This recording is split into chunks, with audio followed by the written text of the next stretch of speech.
is an ancient arc activating under Lake Vostok and causing a heat wave in Antarctica that is baffling scientists.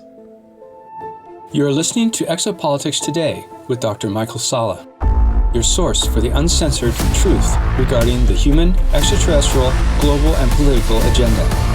Click the like button and subscribe to this channel. And now, here's Dr. Michael Salla.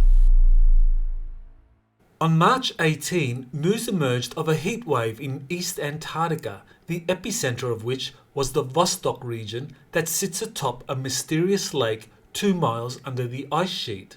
Scientists are baffled by the heat surge of more than 70 degrees above average temperatures and are seeking answers. A likely explanation comes from two sources who say an ancient arc is buried under the ice sheet in the Vostok region and its activation is heating up East Antarctica. The Washington Post was the first to reveal the heat wave in East Antarctica. In a story titled, "It's 70 degrees warmer than normal in Eastern Antarctica. Scientists are flabbergasted." This is what was reported. Quote, "The average high temperature in Vostok, at the center of the eastern ice sheet, is around minus 63, minus 53 Celsius, in March. But on Friday, the temperature leaped to 0, minus 17.7 Celsius, the warmest it's been there during March since record keeping began 65 years ago. It broke the previous monthly record by a staggering 27 degrees, 15 Celsius." End quote. Antarctic scientists are baffled by the heat wave in late March since Antarctica is losing about 25 minutes of sunlight each day, according to what they told the Washington Post. Meteorologists reported a heat dome over East Antarctica and said, "This is not something we've seen before." Significantly, the Washington Post reports that there has been notable melting of the ice sheet in the region. This takes me to the discovery of a large magnetic anomaly at one end of Lake Vostok, as first reported in the Antarctic Sun on February 4, 2001. The anomaly's size was 65 by 46 miles, or 105 by 75 kilometers, according to scientific measurements. Veteran NASA researchers Richard Hoagland and Mike Barra soon after proposed the anomaly may in fact be a buried city. Since 2001, there has been multiple sources that claim they have visited or been briefed about an ancient city or large alien motherships buried under the ice sheets, either at Lake Vostok or other areas in Antarctica. What could be driving the heat wave and heat dome over East Antarctica? Is it connected to the magnetic anomaly at Lake Vostok, 2 miles under the ice sheet? While meteorologists struggle to give a conventional explanation, they admit to being baffled by what is happening. There is another, non-conventional explanation for what is driving the heat wave in East Antarctica, a space arc buried under the Vostok region that has begun activating. On March 29, I was contacted by Jean-Charles Moyen, who is a French contactee and secret space program insider that I've interviewed previously for Exopolitics Today. Jean-Charles is a filmmaker working on the sequel to his first fiction-based-on-fact movie, South Shore Origin. In his email message, Jean-Charles reported a teleportation experience first to Ireland, where he met Elena Danaan. He next went with her to a Galactic Federation of Worlds mothership in Earth orbit and finally travelled to Lake Vostok, Antarctica. Here is how he summarised it all. Quote, "Monday, March 28, 3:33 a.m. Here is what I experienced. Last night I was working on South Shore Origin 2. I got up to lie down on the couch in my office because my head was spinning. Too much computer probably. And all of a sudden I felt myself go into the couch and I passed out. When I opened my eyes, I found myself in the path of the other time in Ireland. And I heard, 'Remember, remember.' And I saw the same scene again, but until the end without interruption. Elena was holding my hand and said, 'I'm going to introduce you to the family.' And then I saw the next part. I felt tingling all over my body, exactly the same sensation as when you sleep on your arm and the blood comes back in it. You know, that scary tingling sensation. Suddenly I was up in a ship, in a big control room with a huge view of space, and Elena was next to me, and she said to me, 'You saw, it's beautiful, the view. I like to come here. It relaxes me to see the earth like this. It calms me. And there in the middle stood Melanie, Jean-Charles' wife, in a silver tight suit. Who said you were surprised to see me here, honey? Elena and I have known each other for a long time, and we are friends.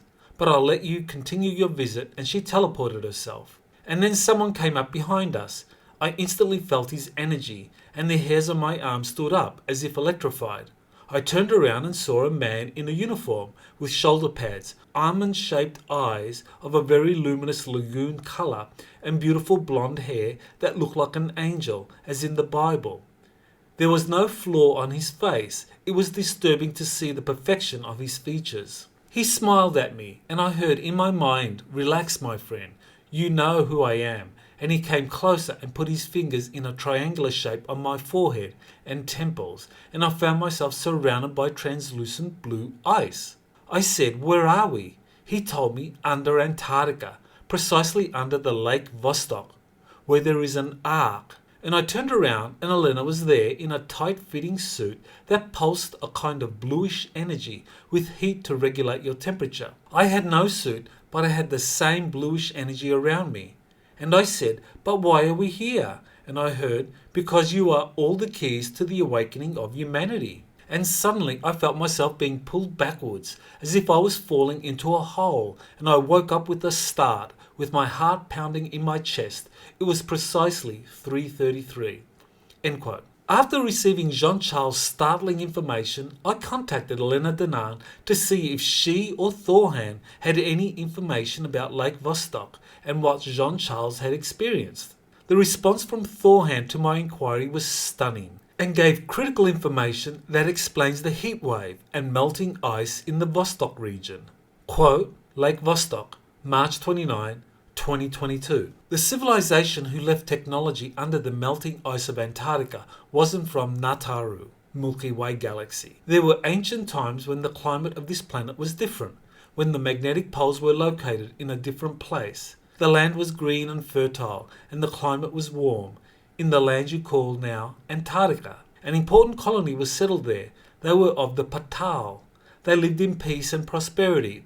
It was a great civilization, told about in your ancient tales as a lost continent. In truth, it was never lost, but forgotten, under the ice, for a reason.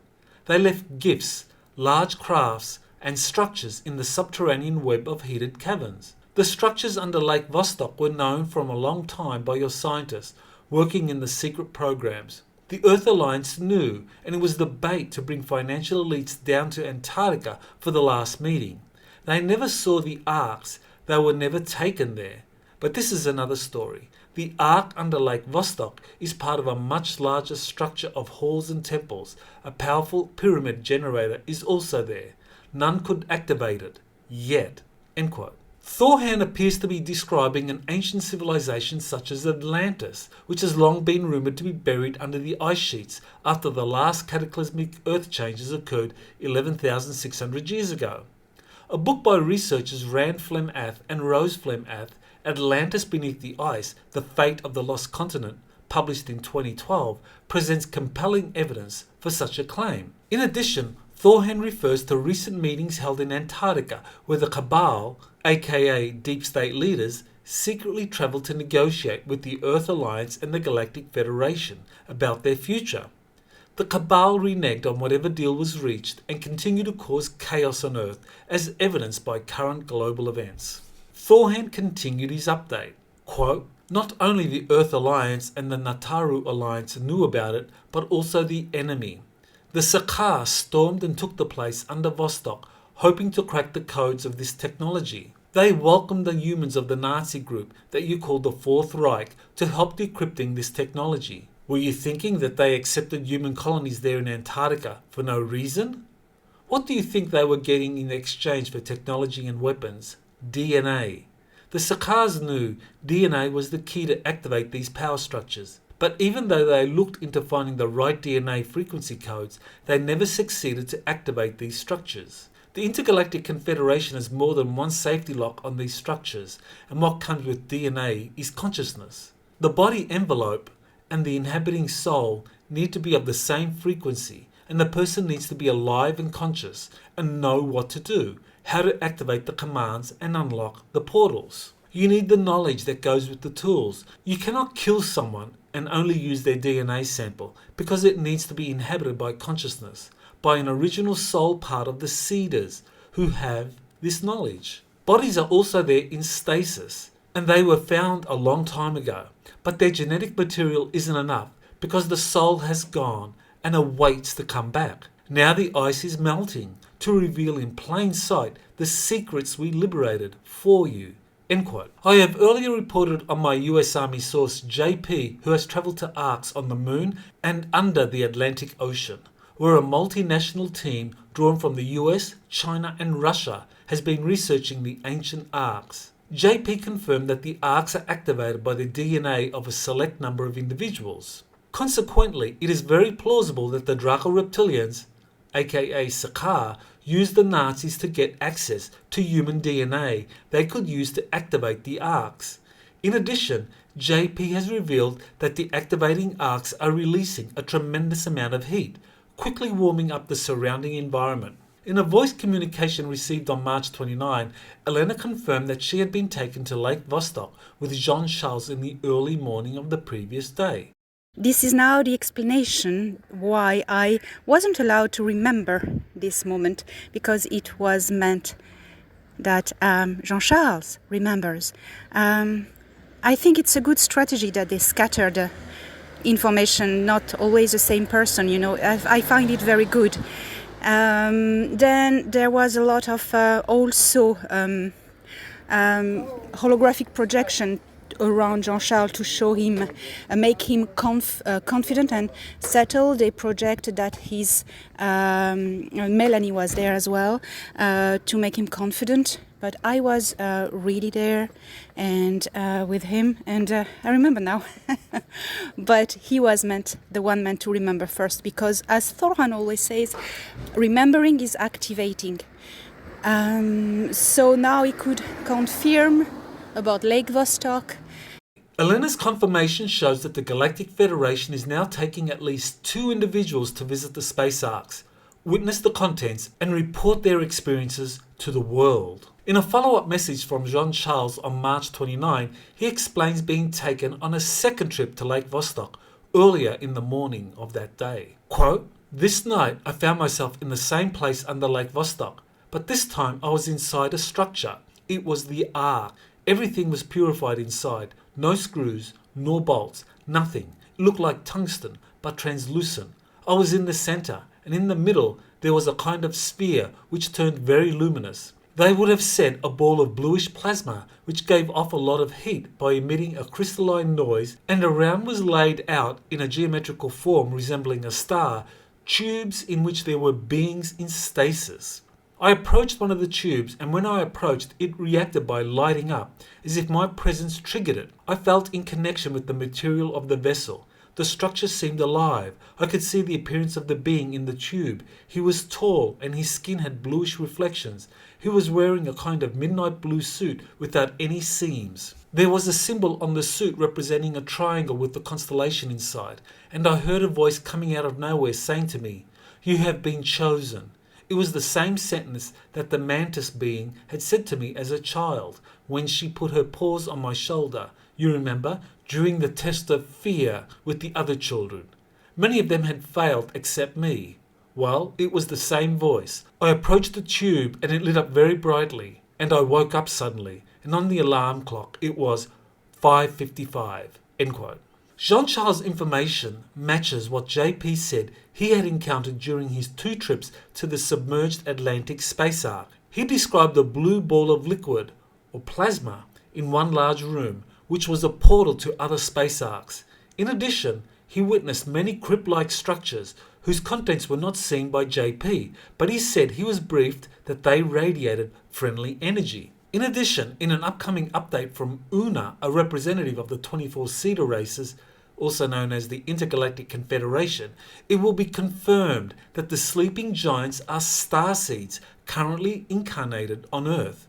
Elena plans to soon reveal this fascinating update. In conclusion, the experiences released by Jean-Charles Moyen and Elena Danaan, when combined with the earlier revelations from JP, All suggests that an ancient arc is activating and warming up the Vostok region and the rest of East Antarctica. Furthermore, the ancient arc is almost certainly linked in some way to the large magnetic anomaly discovered at one corner of Lake Vostok back in 2001. The record temperatures in East Antarctica, recently reported by the Washington Post, suggest the heating up process caused by the activating arc is unstoppable. It therefore is only a matter of time before the world will be confronted by indisputable physical evidence of an ancient Atlantean civilization buried under Antarctica and the existence of large space arcs buried in Antarctica and other locations around the planet. What will be even more exciting for the general public and many readers in particular is the revelation that the sleeping giants in the space arcs are human starseeds currently living normal lives on Earth. These starseeds are destined to awaken to their DNA or soul connection to the hibernating crews of the activating space arcs through dreams, visions, and eventually physical travel there, as happened with both Jean-Charles Moyen and Elena Danaan. This has been Dr. Michael Sala with Exopolitics Today. Please remember to like and subscribe to my podcast. Many thanks to Jean-Charles Moyen and Elena Danaan for permission to publish their email communications. You can find more information about them in the description of this podcast. On April 9, I will be holding my next webinar on extraterrestrial seeders, space arcs, and the Great Reveal, where I go into detail into the history of space arcs and the seeders and why their recent arrival is triggering the arc's activation, which in turn will lead to incredible revelations about humanity's origins and connections to extraterrestrial life.